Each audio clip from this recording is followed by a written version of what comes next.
Step into the realm of limitless imagination with Beyond the Art, where Indigenous creativity knows no bounds. Join us on a captivating journey through Indigenous art and innovation.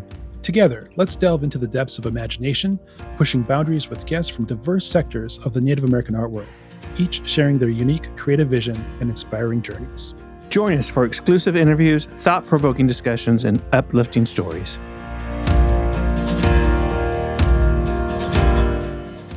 Well, welcome to Beyond the Art, and today we have with us Holly Wilson. Welcome to the show. Thank you. Thank you for coming.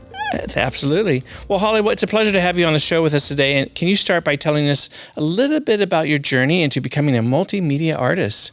Well, if I'm being honest, it actually started about age 3. Yesterday? Yeah, definitely. Well, my mom always told the story that I would wake my dad up because in the summers, we lived in Lawton, and he taught at the Fort Sill Indian School. But the summers, they would go to Fort Collins, and he was studying architecture. And so I would wake him up with a coffee cup, pencil, and eraser, and then I'd sit and draw with him every day. Wow. And so that was like the beginning of working with another artist in the studio. But to me, it's always storytelling. So I used to walk around even as a kid with a tape recorder, and I'd record crazy stories, and then I'd make things. And I know this is but like dollhouses, Barbies, etc. I was more interested in building the furniture and creating the world. Mm-hmm. And so it was like cut cardboard and, sewn fabric and making things as tiny. I think of it as like this tiny sculpture. And I laugh because my work now is small.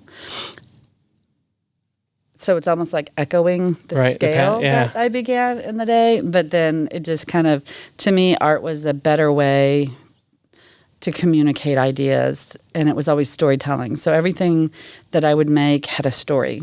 So all the pieces are born of that first. That's a great story. Love it. Well, your work encompasses a variety of medium, including bronze, paint, photography, and clay. How did you come to work with such a diverse range of materials? How do you know what draws you at that point in time to, okay, I'm going to start painting today, or I'm going to start working in bronze, or, I'm pretty sure the ADHD controls a lot of that, not knowing until much later in life. But I started doing, as all people, you start drawing. And then when I was young, my dad started, he built on our house. I don't think he ever finished his degree in architecture, but our backyard was full of wood. I learned how to do hardwood floors. I know how to do sheetrock and plaster. And so for me, it was all kinds of material, even young. And so I originally went to art school for photography.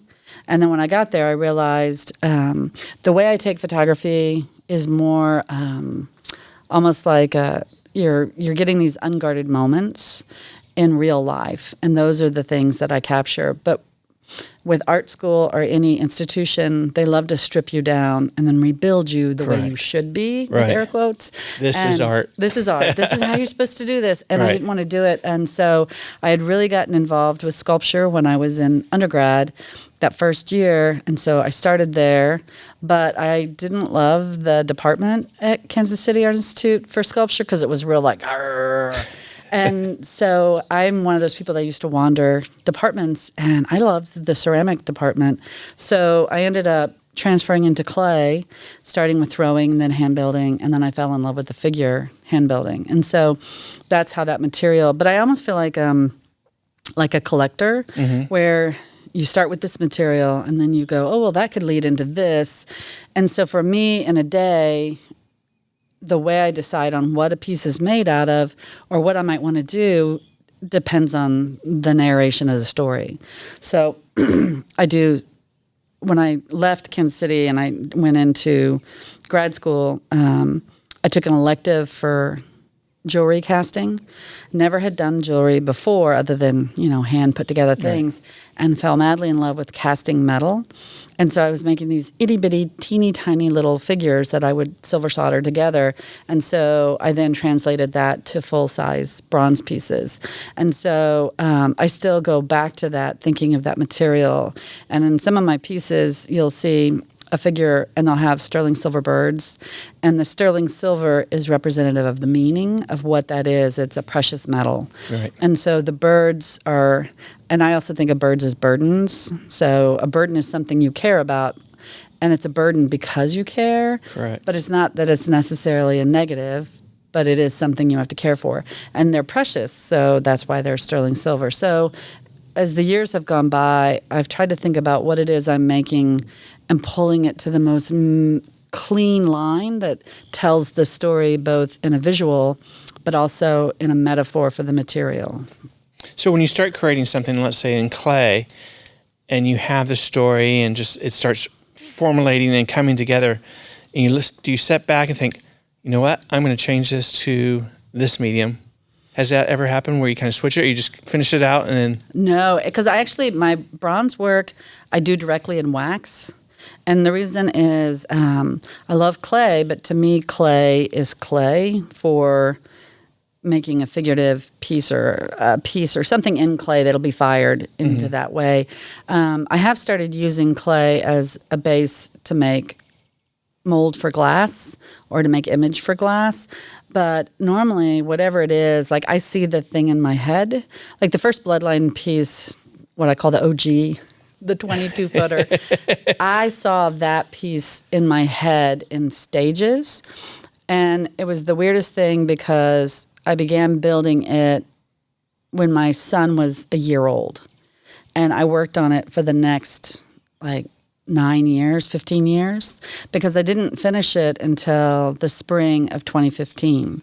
So I started it, 10 years. I started it in 2005 because I was trying to put him on the rolls. Right. Well, to do that, I had to have all this history, which then I got involved with the history of what it meant and who was this person and that. And I was here with my mother, and it was like, if I don't capture these stories, eventually they'll be gone. Correct, and, there's a time where you're young and you're like, I'll get back to that. That's old stuff. Yeah. But then you have family and you're like, this has a lot of meaning and I need to capture it. And I wished I had done more. I wished I had videoed and had to record it. Yeah. So it's a weird thing. I actually won't cast a piece or finish it till I understand all the parts and how I see it as a whole. Well, Holly, your figures are often described as storytellers conveying moments of your day, vulnerabilities, and strengths. What inspires the stories behind your pieces? Literally everyday life. So for me, I don't, I'll see something and it will just trigger a thought or an emotion or a feeling. And from that, then I have an image in my head that'll spark from it. Mm-hmm. And then I create a story based around that. And for the big chunk of my life, it was always looking at history, right, like when I was making art. And then I had my kids, and then the lens turned. And so it became about what is affecting these people. So, and I get all kind of verklempt when I think about it, because it's what is it that's affecting them? And like there's the little boy with We Need a Hero. And he's standing on a paper airplane, his chest is puffed up. And the photograph that I worked from was 2 photos, one of my son and my daughter outside playing by the pool. And he had his chest puffed up. And the other one was him after he'd had some dental work and he had leads on his chest. And when he came home, they didn't pull the leads, and he didn't see them as a bad thing. He saw them as, I'm a superhero. I have this amazing power. And he ran around the apartment with his chest puffed out, and I would photograph him because in the early days of having them, it was hard to do sculptural work all the time. And so I ended up doing a lot of photography, documenting them, and it was easy to pull the camera. But then that became, those photographs led into this story. We removed regular TV and we started streaming only so we could control the information that was coming in, because it was so hateful. And they would have laugh tracks over things that aren't funny on kid shows. And so all the paper airplanes became this idea of their messages going out into the world as children and little beings. And then the bombs, I grew up in Lawton, so we used to hear the artillery. Right. And it was this idea of what's real and what isn't coming at them. And so that piece was born of multiple images of how they exist in the world. Well, those stories that you're telling us, you blend a lot of personal experiences with family history in your art. How do you balance these elements to create pieces that resonate with a broad audience? For me, I don't actually do any like fancy footwork. I wish I could say I do, but I think for me, a big part of my work is being able to show that we're more alike than we're different. But people like to categorize you. True. You know, you get, told you don't look Indian, or you're not Indian enough, or you're not white. And I've heard it from other cultures also about how you don't fit this stereotype of what you should be in someone's mind.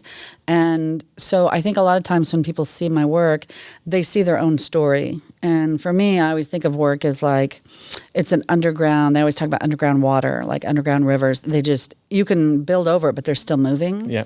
And so for me, that's where my base is. And then everything else is layered. It's what I'm doing in today, and then it's what my kids are doing. And then someone else comes up and they feel their family and they put their story on top. And so it becomes this beautiful layer of lives, all based on an emotion and a moment, I think.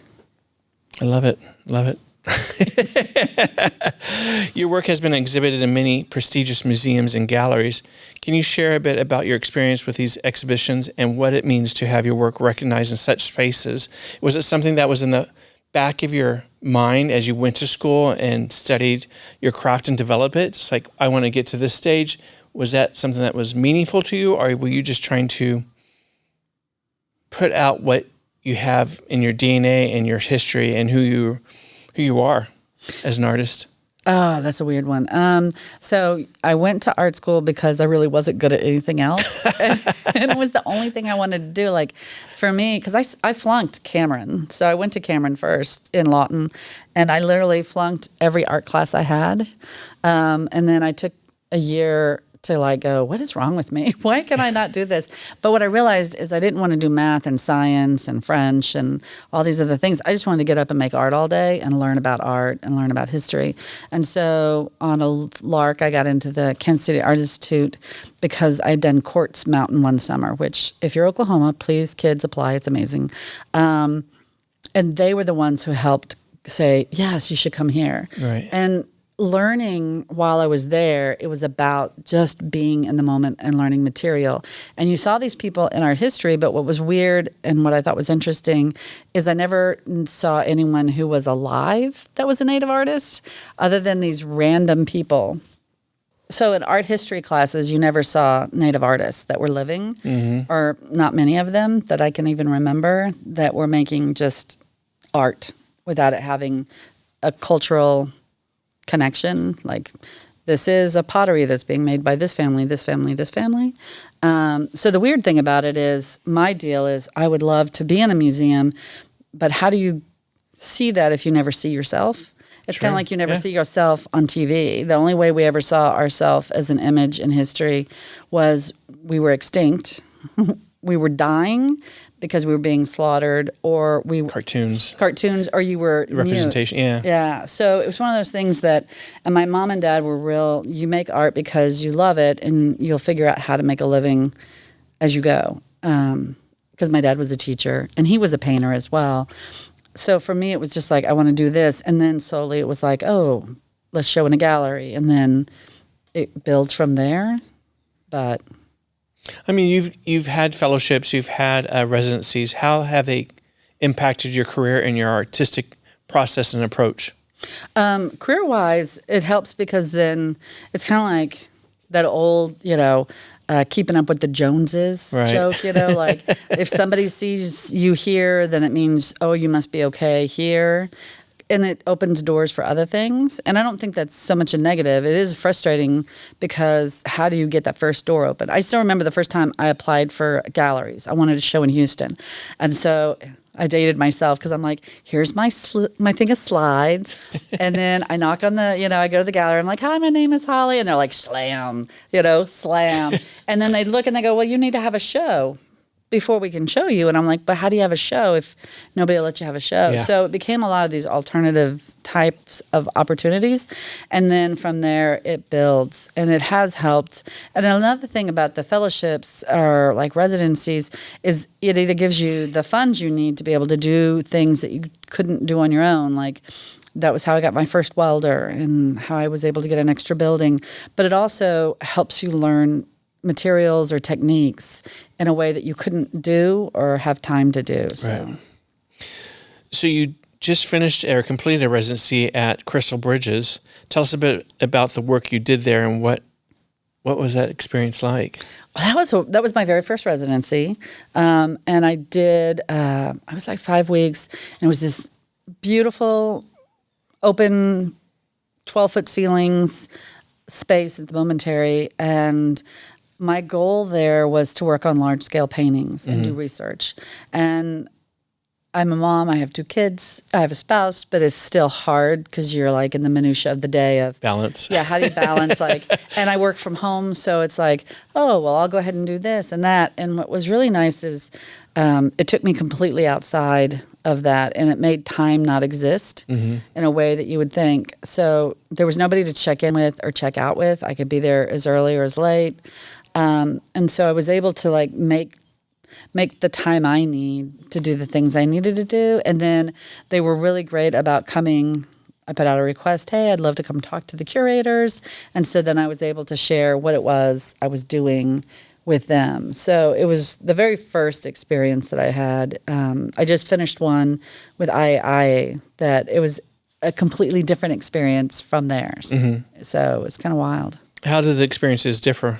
Well, with Crystal Bridges, their Momentary space, there was people who came through the museum, but they only had like a day of open house that I had to attend.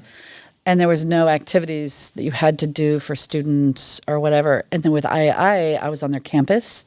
And so I got to eat in the cafeteria with the kids and hear conversations and the students. And then they wanted to do like 1 or 2. There was an open house, I think twice. And then there was also the conversations with having a class come through. And I think I ended up doing like 9 talks with students in classes because what I do is so kind of outside the norm of casting or work. Right. And so there was a really amazing response compared. So I did a lot of talking in a way that I didn't do at Momentary. And my focus there was glass. So it wasn't something I just needed time for. I needed the equipment, the space, and their knowledge. And so that was a really good experience, being able to walk away going, okay, I did this workshop in 2017, but I never figured out how to make it work in my own studio. And so with them on that, I was able to build something that I could bring home. So that was helpful. At the very beginning, we talked about, working in various mediums and telling the story through those mediums. So what is your artistic process when you start having a idea or a story you want to convey? Do you start drawing it? Do you just go to the table and start creating it? I have really funny little tiny sketches I do. Every now and then I'll do a big drawing, but it's really weird because I see, like finding out I had dyslexia, I have a real photographic memory, and I have like full movies that are playing in my head all the time. And if anything, it's like, shh, be quiet, stop talking, everybody, which is probably another problem I should worry about. But you see it, and then all I do is I have sketchbooks that I'll sketch out real roughly what it is, and then I make notes. So within it, say it's a little figure, and then it'll have the tree branches around it, and then maybe there's birds or things. And so I'll make the notes of what the figure is, what it's wearing, what it might mean, just so that when I come back later, all the stuff that was in my head, I was able to capture. So how do you differentiate between the materials and telling those stories? Is it something that's already set in stone once you started drawing it? No, I'm never really sure. I have a lot of question marks about those.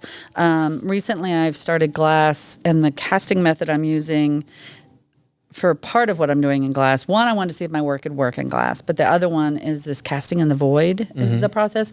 So it's actually a hollow, and I wanted to do...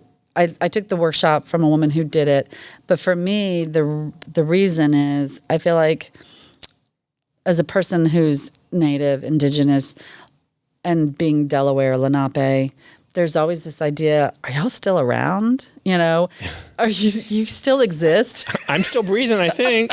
So I'm still around. I take my pulse for a minute. I'm like, well, my mom and them may not be here, but I know I am. Yeah. So it's this weird idea of this being transparent, being invisible. And so especially like...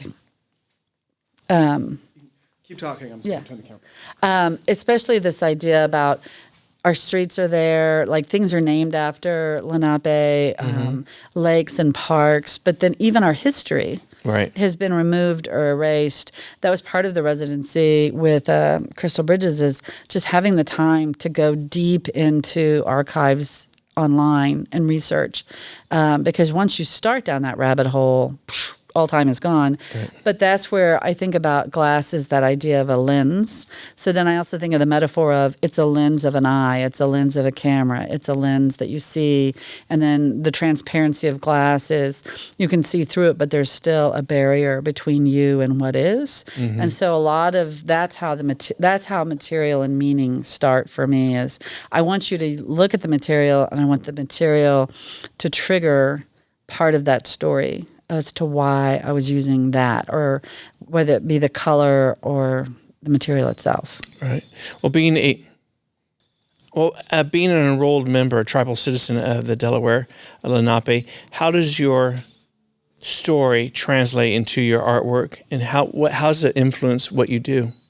So I don't know specifically if it's a thing with my tribe, but I think of it specifically as the storytelling, as my connection to my culture, like that whole verbal passing down of stories and knowledge and information. Absolutely, yeah. And so for me, I knew my grandmother, but I never got to meet my great-grandmother. I was too little to remember her. But it's all the stories my mom told me of her, and then just different things about the way they lived, or the reason you did or didn't, like you don't dig at night. Right. You know, that's like major no-no. If an owl comes to you in the day, you better call everybody you know, because there's some bad stuff happening somewhere. Yeah. You know, and so there's some of them, and you laugh, and you're like, this is crazy, but there are just these little weird parts and pieces. So like I've used the image of an owl in a piece as messenger, and it's actually called that, you know, she was told by a messenger. And so I'll use some of these metaphors because I think, you know, at the base, they're really powerful and kind of scary at the same time, you know, and there's so much to do with Oklahoma. And the weird thing is, so my dad taught at the Fort Sill Indian School, and my mom grew up there because my grandmother was a cook. And so she lived with her above the kitchen. That was like everything she remembers. And when she married my dad, they would have like cards and dinners, and people come over, and they lived in a trailer behind the football field for a very long time, until there was too many of us to fit in the trailer. And then they had to move into town. But it cracks me up because we would hear stories. So sometimes I'm never sure if the story I remember is mine or if it's the story of someone else. Right. You know, because there was that connection. Because that's where the story of the stick people comes from. That's Bloodline. But I also know Cherokee have the little people. And so I remember that story being told by my mother to me. And I took, you know, the stick people, they'd come to you at night and they'd beckon you to come with them in the woods. And if you went, you were never heard from. Yeah. It was a great way to keep small children in bed. But I took that story, and all I could remember is I wanted to know what the sticks look like. What did the figures look like if they're stick people?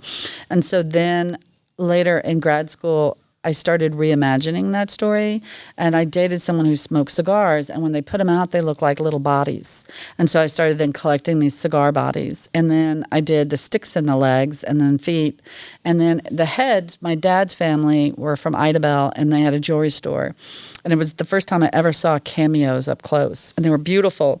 And so there was one that was black that was just, the detail on it was exquisite. And so the faces of my cigar figures are this idea of a cameo, because that was how you used to capture family, or the silhouette paintings that my dad had done. Yeah. And then the cigar is tobacco for the sacred, and then the sticks are an homage to the story. So I've reinvented them, and now I refer to them as cigar people.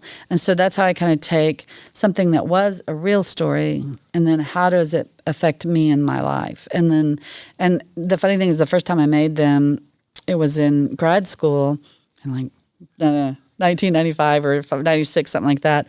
And then they sat at my mom's house for years until I came back with my kids. And she was like, would you like your smelly art back? And I was like, yes, yes, yes. But it was weird because when I made them there, I also had animals I had made, and there was figures, and I put them all. They never got cast. They were always just in the raw form, but I saw them as this parade of, because I always think about time, and most people, time is linear. Correct. And then people talk about native time it's like circular. But I honestly feel like there's this idea of time that shifts.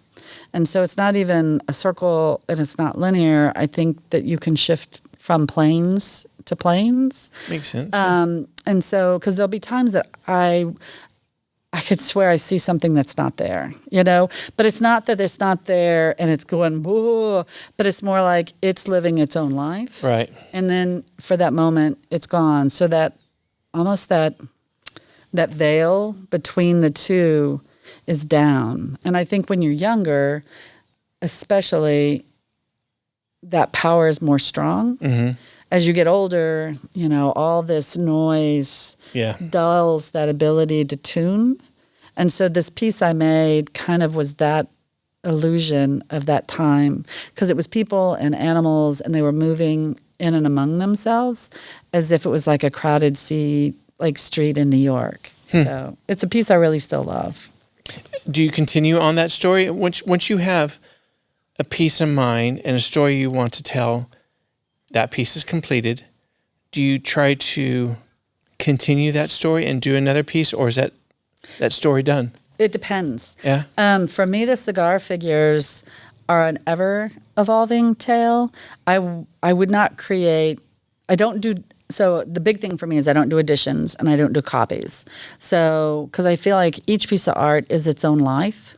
And I heard this beautiful story of weavers that when they are finished weaving, there's a thread that's cut, and it's a way of severing themselves from the piece so that it lives or something like that. I'm not 100% sure.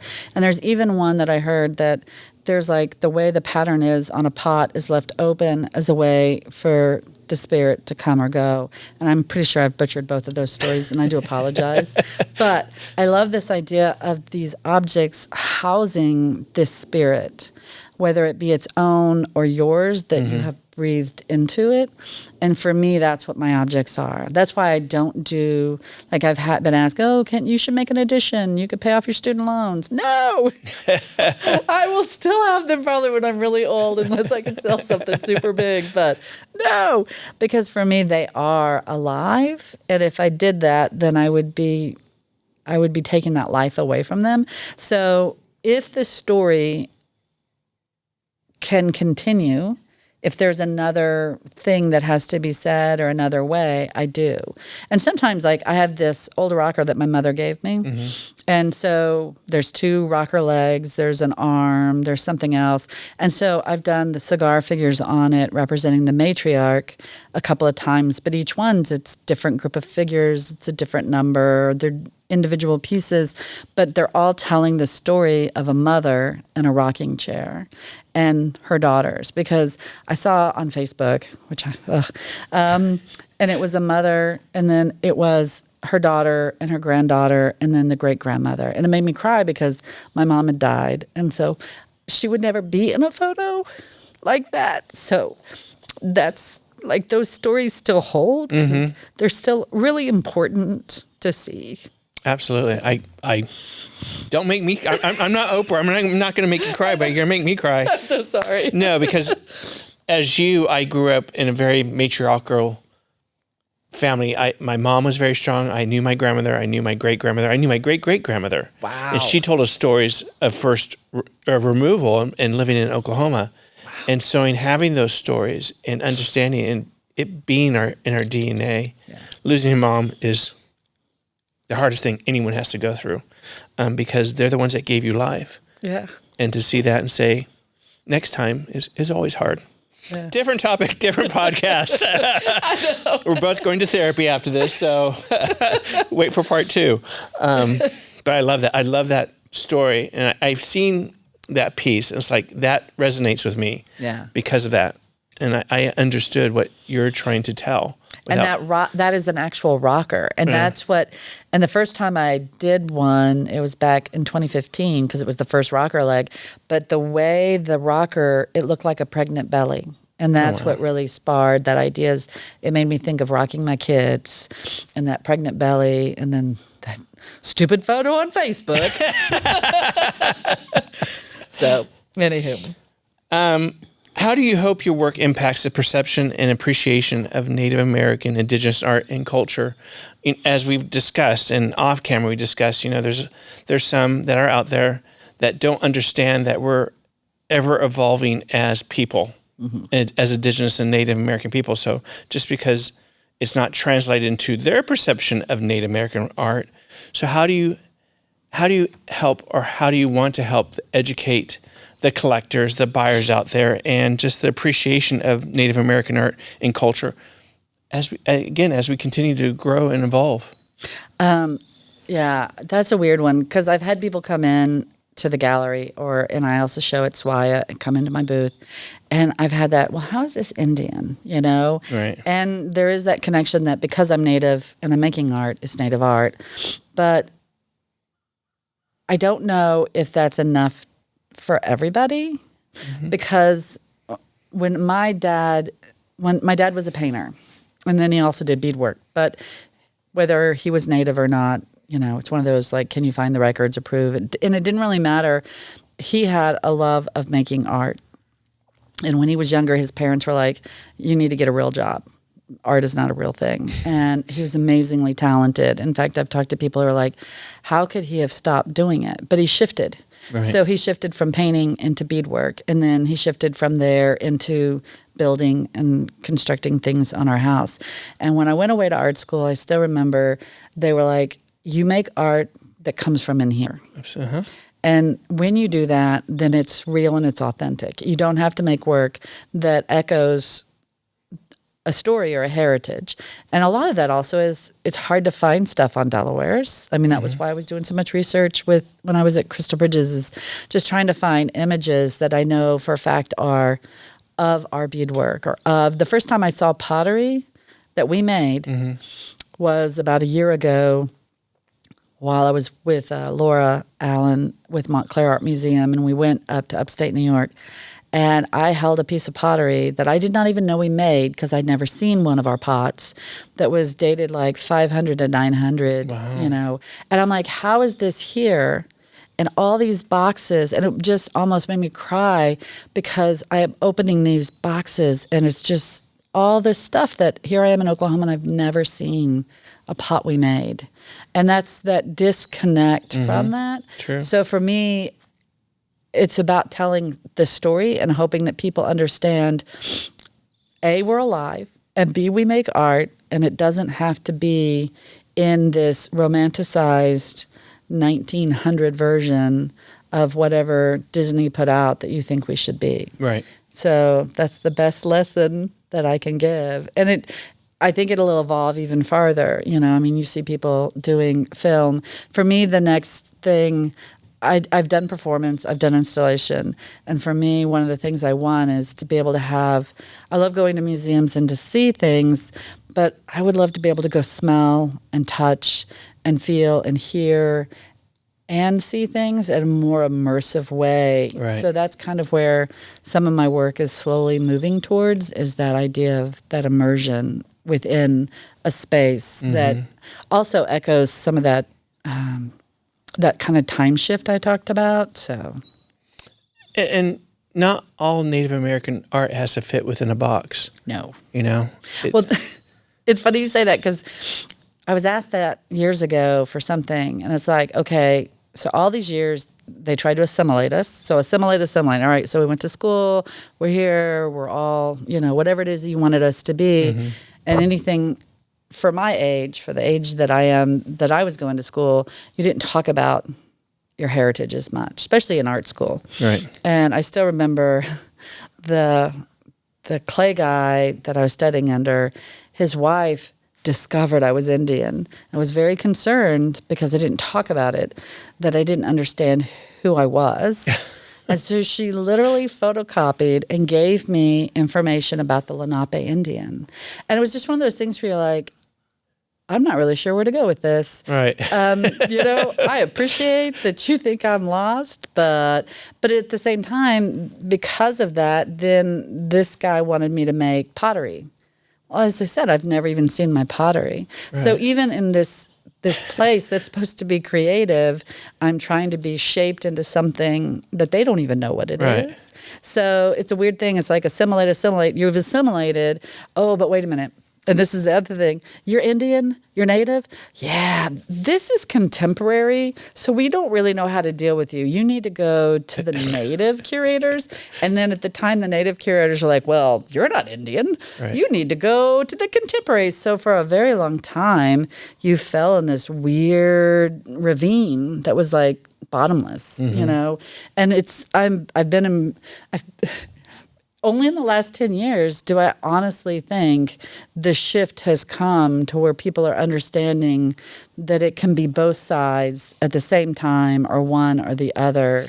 And also the diversity of it. Yes. And the 580 tribes. Yes, there's small bits that are interconnected and are represented throughout, half, maybe 200 and some odd tribes, but others is independent. So we're not pan-Indian. Yeah. It's like we don't all live in teepees. No, we all didn't have feather headdresses, And there's also just not having the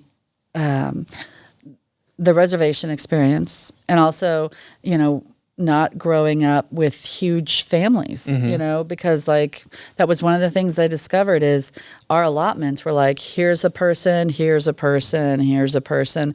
It was an intentional way to break up family units. Mm-hmm. It's like, well, if your aunt's here and your uncle's, on the other side of Oklahoma, you're not going to have this net in a way that you would have had if you'd all been together. The support structure, which is very indicative of indigenous people, Yeah.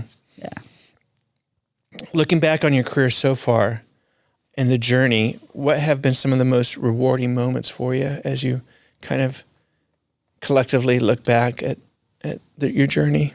Oh, that's a tough one. I think the first big moment, I die laughing too, I applied for the Eiteljorg Fellowship, and they do the call, but their phone number is the same as the Sallie Mae.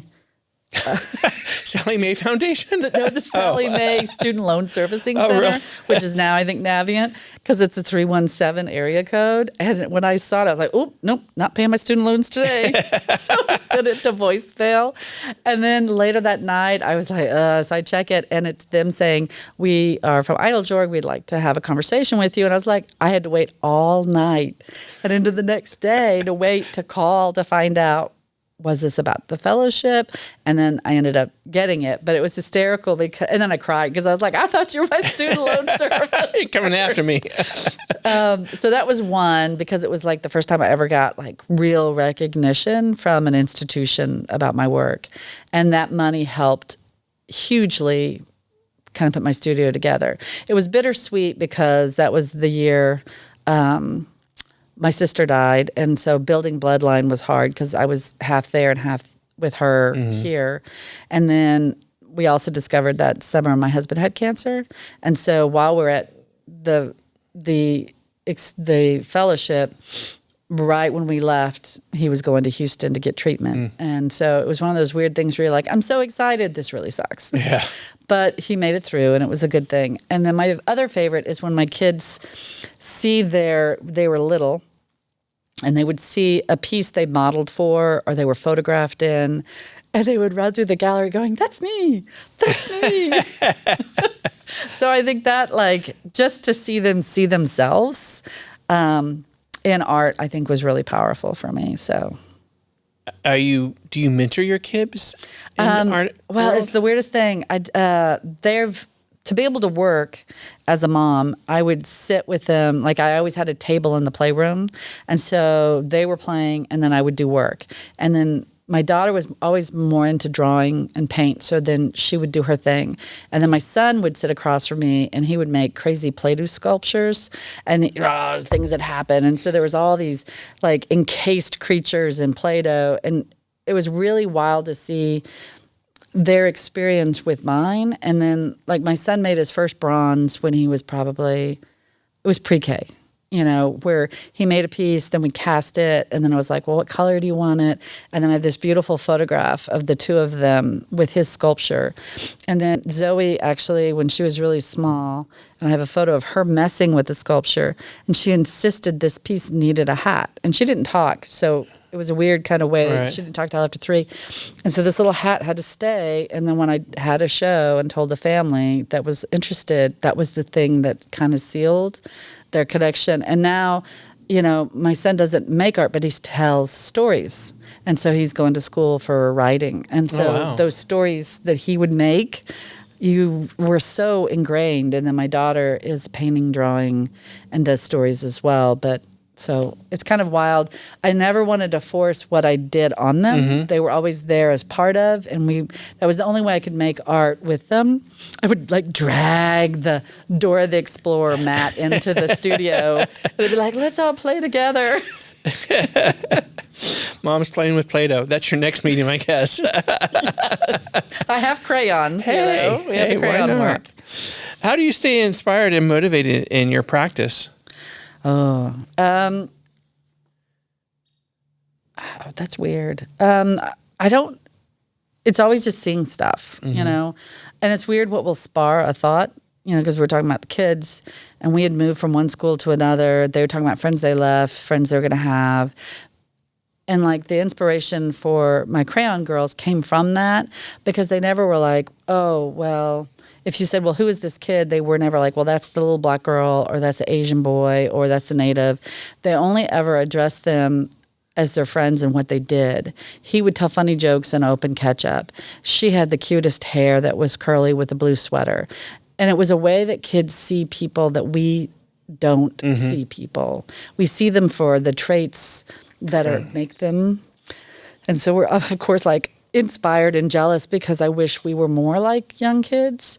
And that began the work of doing the crayon pieces, where I actually cast Crayolas, because a crayon is a material that everybody touches as a child. Yeah. And then in a box of crayons, if you could see yourself as every color in a box of crayons, you'd realize we're all wax, and the only difference is how much pigment is in your crayon. Mm-hmm. And so it's things like that are inspiration, that you kind of don't even realize where you're going to get hit because of what time of the day or where you're at. So I've seen those. I think you had them in Tulsa, right? Yeah. Mm-hmm. Yeah. And they're real Crayolas. Really? And, okay. I didn't so know they're that. Solid crayon. Wow. You could snap their head off and color. Well, if I bought it, I wouldn't want to do that. I'd be called Holly. I just snapped the head off. I had to dull down her nose. But no. Well, what upcoming projects or exhibitions are you most excited about forthcoming? Well, there's Swaya, mm-hmm. which is the first one in August. Mm-hmm. And part of me is because it's I always think of it as a family week, because there's people and friends you don't ever get to see until that week. And then it's just everybody all at one time. So they're all friends that are from far away. And this year is kind of sweet, because my daughter is doing, she's a youth in my booth. Youth in my booth. That kind of rhymes. And so she has her wall, and she's going to get to share her art. And so I'm super excited. That's fantastic. Yeah. And then in drumroll September, I've been working for about a year, maybe 2 years, with Montclair Art Museum. And I have a large installation that is going to be in there. They're redoing their entire native collection. Mm-hmm. The building, the space, the whole 9 yards. And so I have a large piece in that is glass and multimedia and all kinds of stuff. So what I'm excited about is it's something that I haven't shown. So it's kind of a first time as far as that medium. Right. And telling that story. So, well, definitely look forward and excited about seeing that. What legacy do you hope to leave through your work, both personally and for the broader Native American art world and global community? And I say this, and hopefully it comes off right, is hope. because to me, like, I'm always a half full, not half empty. And I have hope and belief in the next generation and being able to be seen and understood and connect and talk to people, and also hope that we see and just all the violence and aggression like stops, because I feel like it's always about not seeing each other for who we are and then greed. Those are the two things. So we're a box full of crowns. I know. If we would just realize we could be 62, it's all there.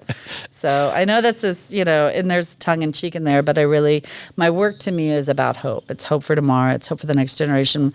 There's a lot of times people talk about futurism and, they'll go with a sci-fi thing. But to me, that's one of the reasons a lot of the work I do has our kids in it, is that's the hope. That's your futurism.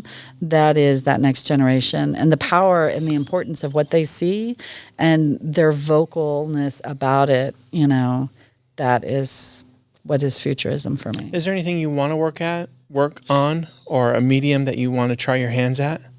Well, I'd like to get my paintings going. And then, like I said, the next thing is more installation on multimedia. So there's sound, light, things that are in the space, things that you walk through the space.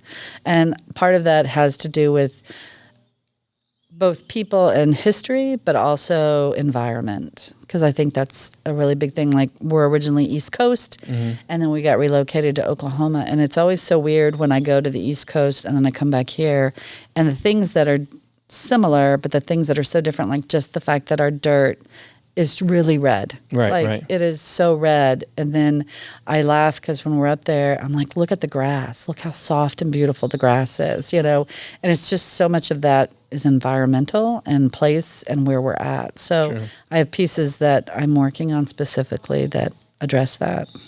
Is there anything else you'd like to share? My clay is coming back. So that was the other thing, is in September, I'm going to be a part of a show at the Clay Center in Philly. I was invited, and I think the show is called What's the Future of Clay?